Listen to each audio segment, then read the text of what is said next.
So I just did some, I don't know if it's called kundalini or like some kind of breath work. I don't know. I'm exploring so much stuff right now, but I just did some kind of breath work meditation practice. And I was going to talk about something entirely different tonight, but that was so that was really powerful. It was very powerful. It's similar to my experience the first time I did yoga. And I'm not, gifted in that area. I'm still starting out, but I did it. The first time I did yoga, um, by the end of it, at the end of the session, I was very emotional. I had no idea why. Nothing came to mind. Nothing was bothering me. But I was feeling very emotional at the end of it, out of nowhere, like something flipped. And I later asked the instructor what the hell that was. That really like surprised me. And she said the last area of the body we addressed were the hips, and the hips is where we store our trauma. So that's that proved yoga significant to me. I lived it. I lived the benefit of it, and that was the first session. And thank God it happened at that point, because I don't know if I would have been called back to it if not for that experience. Um, yeah, we have to really feel things sometimes. We could know things. It's funny. We could know things. I read a lot. I know a lot of things, but when you feel it, that's a different kind of knowledge. That's a different kind of knowledge. And to draw back into what we were talking about last time, our mind could know a lot of things. We feed our mind. I feed my mind. I read tons of stuff, but you can't find this what we're looking for through that kind of knowledge. You can't.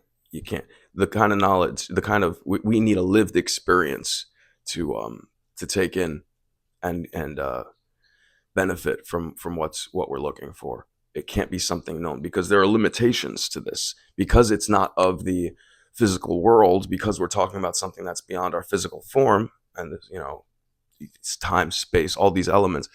It's outside of all that. So we have to use something outside of that to access it, and we only get there by turning off our mind. But I'll tell you a little bit about what just happened to me with this experience. We were doing some type of breathing exercise. It was you kind of like tense up your whole body. You got in your stomach. You hold it. You let it out. Then there's some hand movements, and it increases with the pace increases. And at some point, I noticed my mind was off. I was in a flow state, man. I was in it. And I noticed that my body was like tingling. It was like on fire. It wasn't even like a small ting. It was like my whole abdomen, my arms, my legs. I felt it everywhere. Um, it was alive. There was an energy. It was, wow, man. That was so wild. But definitely I gotta try that again. That was the coolest thing.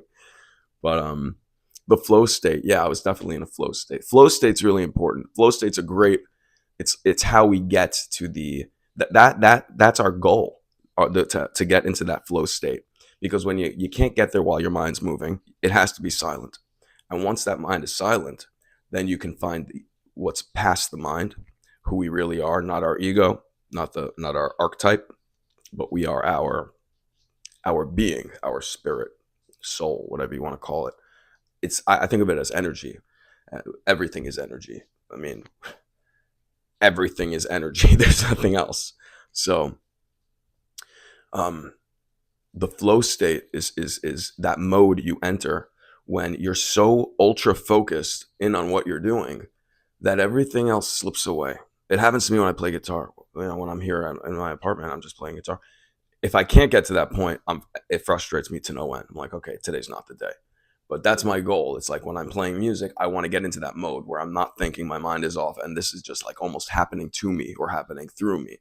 Um, people, you could get there with whatever your passion. I mean, dancing or carpentry, if you're good at it. When you're zoned in, when you're in that mode where it's like I'm in it right now, man. When I was in college, it was math. I loved math in college. I like statistics, man. I'd be like, I was zoned in, and I didn't know that was a flow state. I didn't know what that meant, but that is what it is. It's that point where you're so focused that that the world slips away.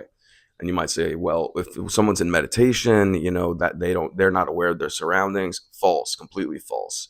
This the master used to hit the student during his meditations, and if the student got hit and didn't block it, he's not meditating correctly, because meditation brings you to an ultra awareness. That's why you have to sit up. You're supposed to sit up very straight. You have to be comfortable, but keep your spine straight, because that's going to keep you aware. You're not going to fall asleep that way. um, but that's what it is. What else? Sex is, and that's different, because then you have two people involved, and then you're creating something else entirely. I mean, that's a beautiful thing, but it's about the flow state, and that's a good indication of what a sense of being minus our personality or ego feels like.